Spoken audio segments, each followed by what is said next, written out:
na naman po tayo muli at nagpapasalamat ako sa Panginoong Diyos sa panibagong umaga na ibinigay niya sa atin at sa pagkakataon na ito na tayo ay nagkatipon-tipon para sa kanyang gawain.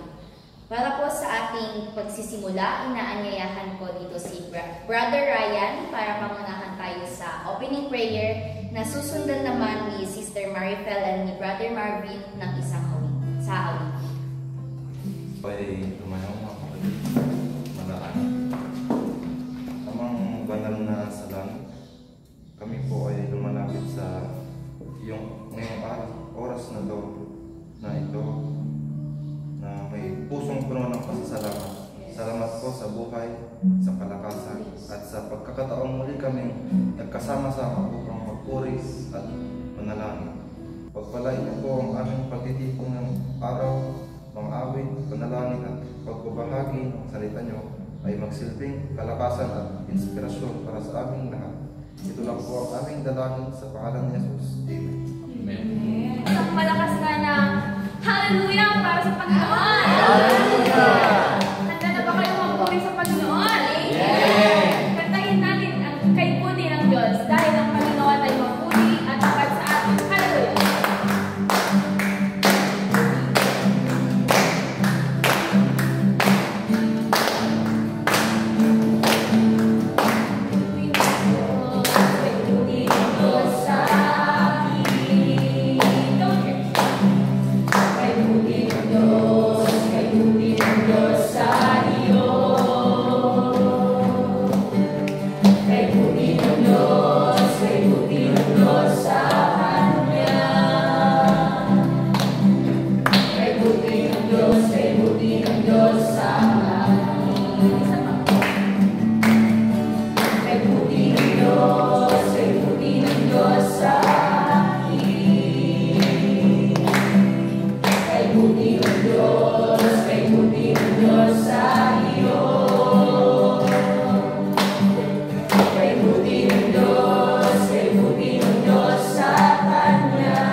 Sa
All the time. All the time. God is good.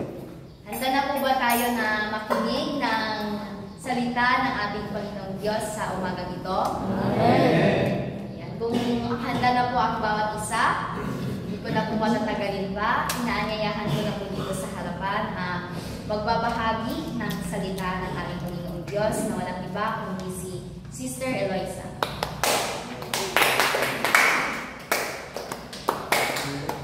Thank you, Sister Ara. At isang maganda at mapagpalang umaga po sa ating lahat.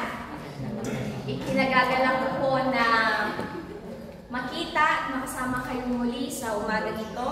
At isang malaking pasasalamat ko sa Panginoon dahil binigyan niya ako ng malaking oportunidad para makapag-share ng kanyang mensahe sa araw na ito. At hindi ko na po patatagalin. Tayo na po ay magsisimula. At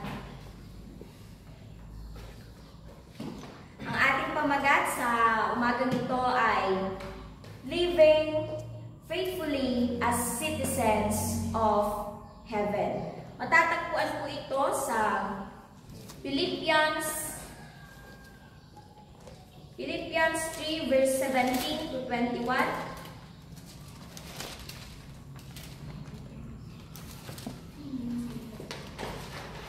Ang sabi niya po dito, mga kapatid, tularan niyo ako at tularan din ninyo ang iba pang namumuhay tulad namin.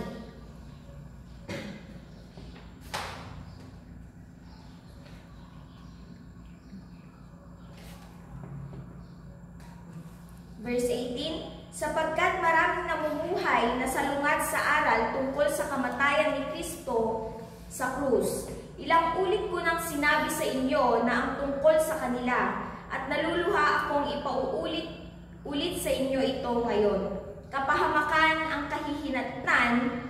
kahihinatnan nila dahil dinudiyos nila ang kanilang tiyan. Pinagmamalaki pa nila ang mga bagay na dapat sana nilang ikahiya at wala silang iniisip kundi ang mga makamundong bagay. Ngunit para sa atin, ang langit ang tunay nating bayan.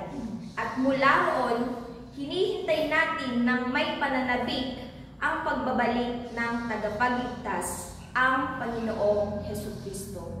Sa pagdating niya, babaguhin niya ang mahihina at mamamatay natin katawang lupa at gagawin tulad ng maluwalhati niyang katawan.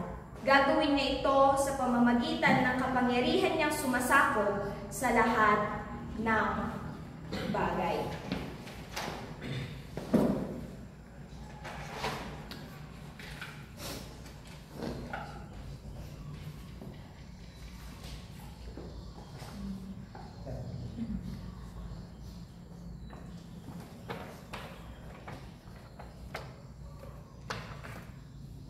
Bilang mananampalataya,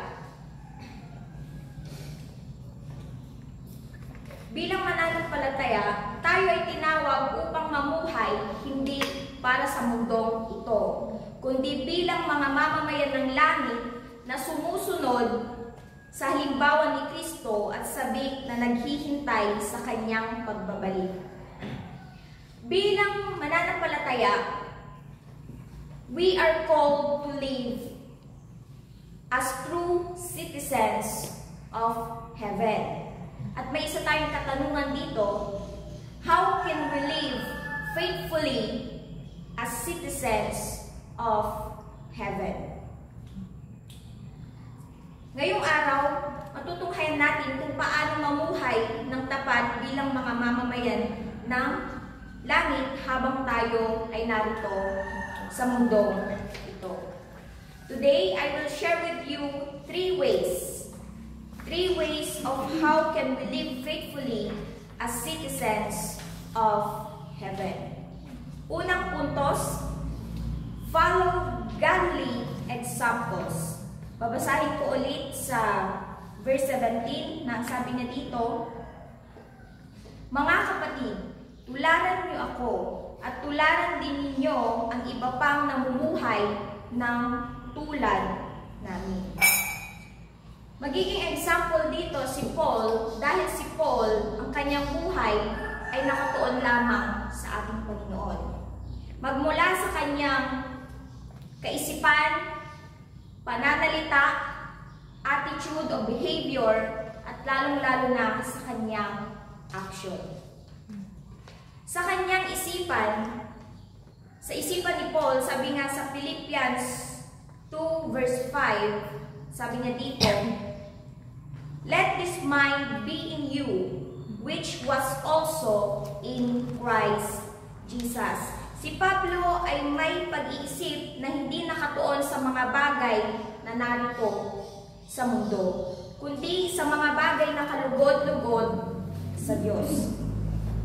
Lagi nang iniisip ang kalooban ni Kristo at kung paano siya mapaglilingkuran. Katulad sa pag-iisip ni Paul, nawa tayo rin ay magkaroon ng isipan na makalangit.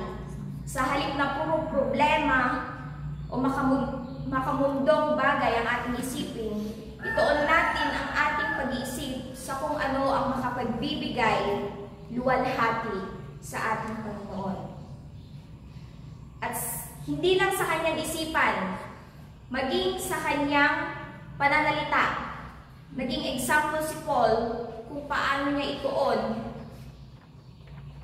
ang mga ito sa ating Panginoon. Sabi nga sa Philippians 1 verse 21, sabi niya dito, "For to me, to live is Christ, and to die is gain." Si Pablo ay laging ginagamit ang kanyang salita upang ipahayag si Kristo. Kahit siya ay nakakulong, sipin natin siya pa ay nakakulong, pero patuloy niyang ibinabahagi, ipinapahiwatig ang katotohanan na sinabi ni Kristo. At nawa, sa example ni Paul na yon, ay gawin din natin. Marapat lang na isabuhay din natin, maging sa pananalita, pag-iisip, ay marapat lang na gawin din natin kung ano yung ginawa ni Paul. Dahil hindi natin kasayangan ang pagbibigay ng katotohanan sa ibang tao na sinabi ng ating Panginoon. Hindi lang sa pananalita, sa isipan, kundi binahagi din ni Paul sa kanyang ugali na ang sabi sa Filipos 2 verse 3, sabi niya dito, "Let nothing be done through strife or vainglory, but in lowliness of mind, let each esteem other better than themselves." Si Pablo ay hindi mayabang sa kanyang kaalaman o tungkulin. Hindi nagyabang si Paul sa kanyang ginagawa.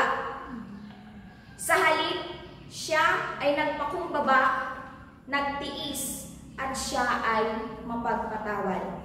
Ang ganitong asal ay refleksyon na ang tunay na buhay, refleksyon ng tunay na buhay na binago ni Kristo. Sa atin, ang ating ugali sa iba ay dapat maging patotoo na ang ating pananampalataya. Magpakumbaba tayo. Nagpapakumbaba rin ba tayo?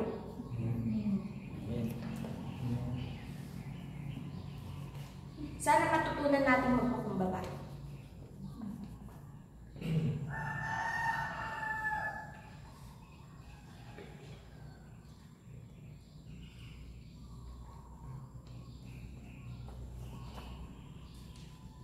Magpatawad. At ganoon na din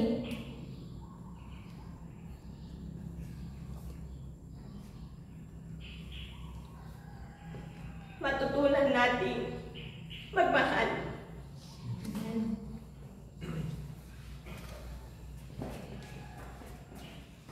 Gawin natin example o halimbawa si Paul sa ating buhay.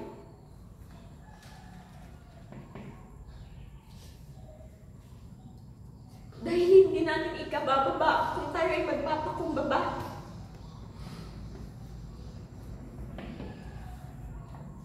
Hindi natin kasayangan kung tayo ay magpapatawad. At hindi tayo malulugi kung tayo ay nagmamahal.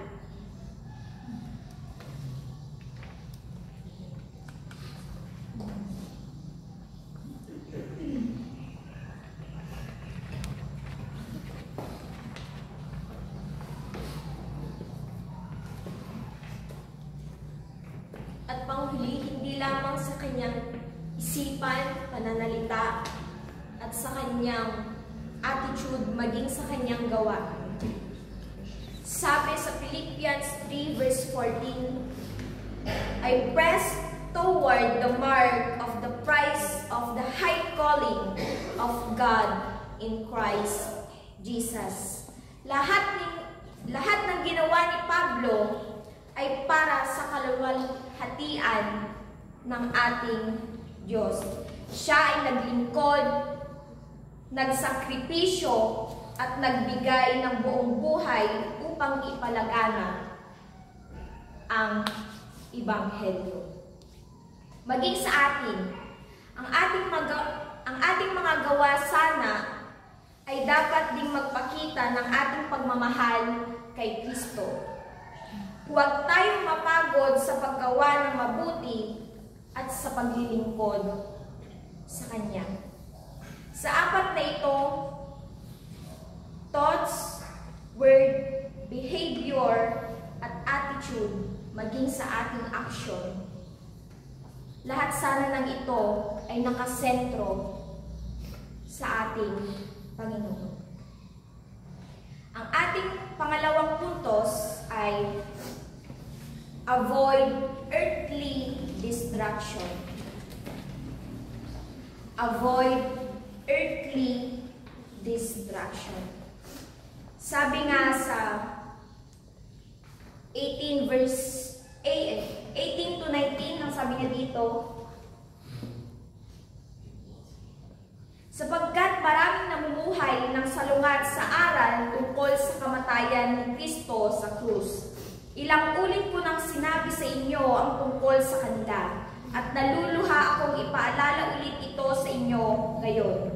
Kapahamakan ang kahinatnan nila dahil dinudiyos nila ang kanilang tiyan. Ipinagmamalaki pa nila ang mga bagay na dapat nilang ikahiya, at wala silang iniisip kundi ang mga makamundong bagay. Ang ikalawang paalala ni Pablo ay babala laban sa mga makamundong gawa o makamundong pag-isip. Magbigay nga kayo ng maaaring distraction natin sa ating buhay. Cellphone. Love life. Relationship. Money. Career. Work. Ayun, isa lang. Yung mga yon, maaaring gamitin ni Satan distraction. Ayun ay gagamitin ng kaaway para magpalayo tayo sa ating Panginoon. Nabanggit nyo nga yung relationship. Yung relationship na yon, imbis na ag-devotion ka kuma, yung ajay, parang devotion mo nga ajay, kat, madim na arami. Ta, sino tiinun na? Ajay boyfriend na. Iso tiinun una na, bago yan na. Good morning. Sa panahon ngayon, mahirap ng labanan ang distraction. Talagang papatayin tayo ng distraction na yan, lalo ng cellphone. Aminin ko din.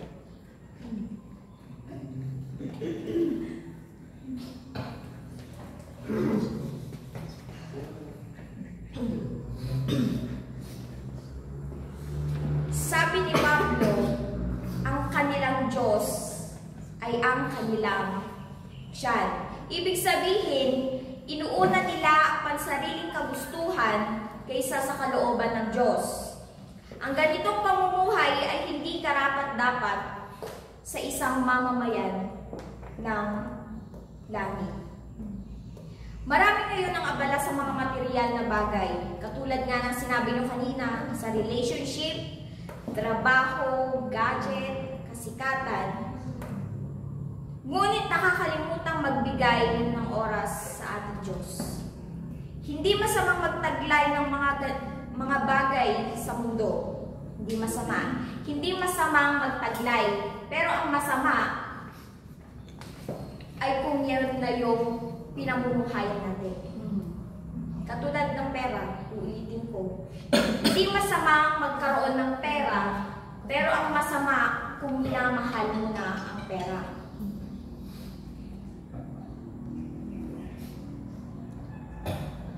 Tanungin nga natin ang ating sarili. Itanong natin kung meron pa ba akong mga bagay na mas pinapahalagahan kaysa kay Kristo? Kung oo,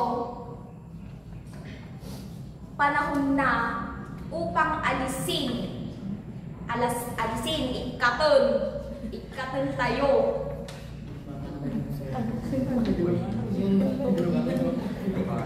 Hindi tatanggalin yung cellphone, kundi yung kaugalian natin. Bulbulan na kita cellphone.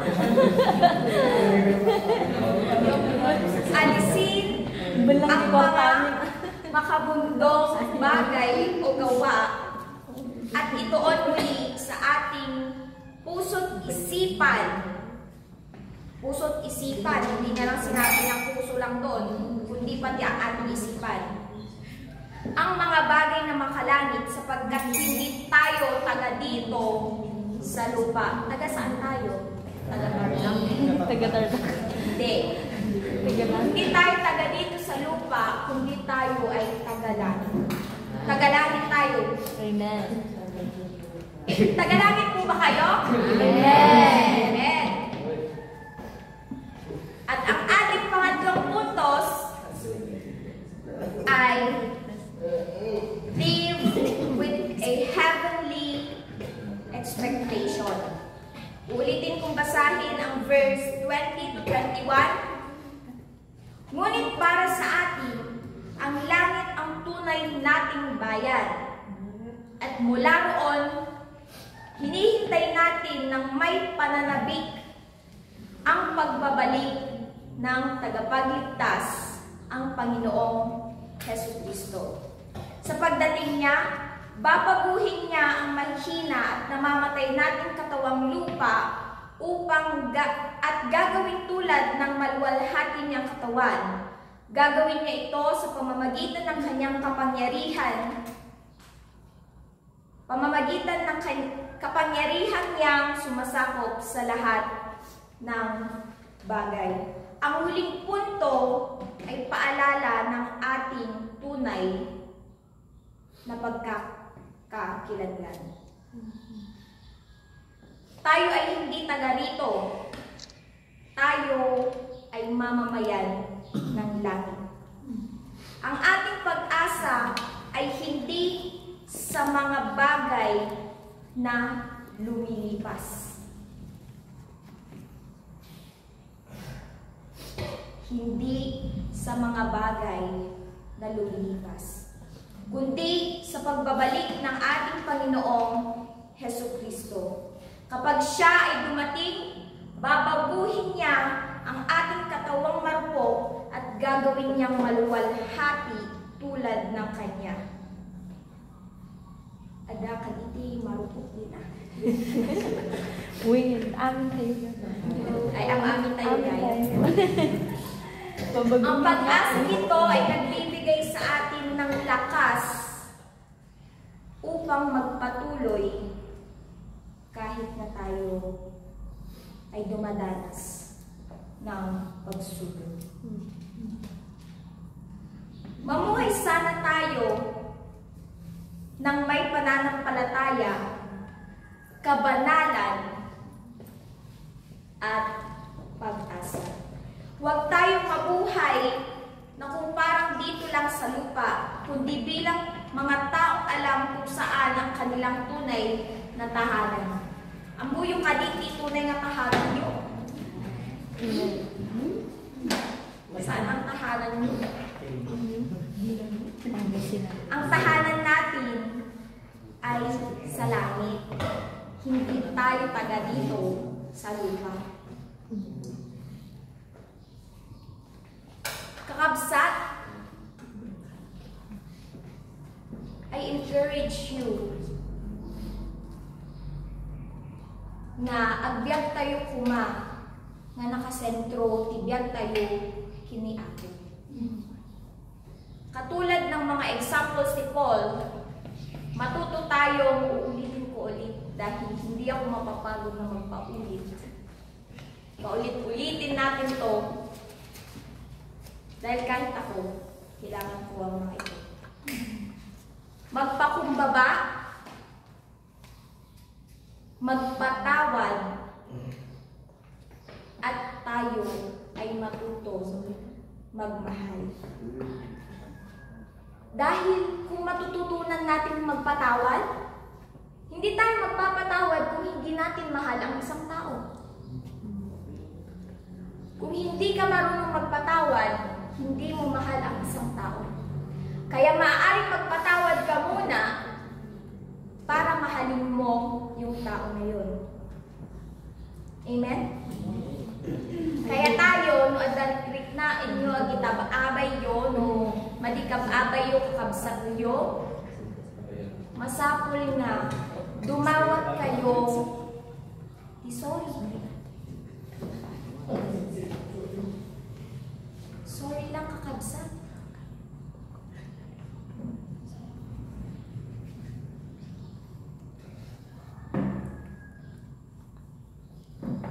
Masapul tayo nga agpakumbaba. Taarad to'y tayo pa lang. Baba.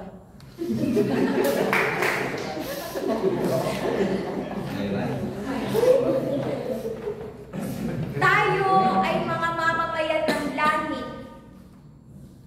Tinawag upang mamuhay sa kabanalan. Lumayo sa mga makamundong bagay o gawain at maghintay ng may pag-asa sa pagbabalik ni Kristo. Kaya sa bawat araw, sikapin nating ipakita ang ating buhay. Ang ating buhay na ay pag-aari ng ating Diyos. At ang ating puso, maging ang ating kaisipan, ay nakalaan sa langit. Aja lang kakabsat,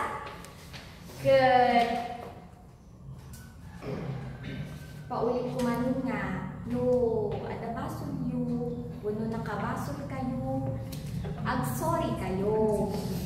Tanong nga di kayo ag-sorry at binaybayan nyo, Tagalog ba? At kung hinayaan nyo, maaari yung relasyon nyo sa bawat isang masira. Hindi lang relasyon natin sa ating kapwa, kundi lalong-lalo na sa relasyon natin sa ating Panginoon. At ayun lamang po ang ating mensahe sa araw na ito.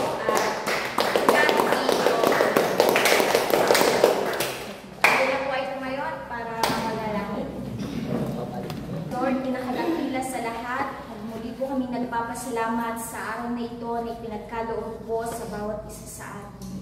At nagpapasalamat po kami sa mga mensahe mong napakinggan namin ngayong araw at nawa Panginoon, tulungan mo po ang bawat isa na ang lahat ng ito ay aming may sagawa, maging sa aming pananalita, maging sa aming attitudes, at lalong-lalo na Panginoon sa aming kaisipan, Panginoon. Ikaw po nawa ang maging sentro ng buhay na ito, Panginoon, dahil kami ay hindi tagalupa, Panginoon, bagkus kami ay tagalangit, Panginoon. And we praise you, Panginoon, sa araw na ito, Panginoon. Dakila ka sa aming buhay. At maraming salamat, Panginoon, sa kabutihan mo. Dakila ka, Panginoon, magmula noon, ngayon, at magpakailanman, Panginoon. We praise you and all the glory belongs to you, Jesus. Lord, we thank you, Panginoon, sa araw na ito, and ito po ang aming samot dalangin sa pangalan ni Jesus. Amen.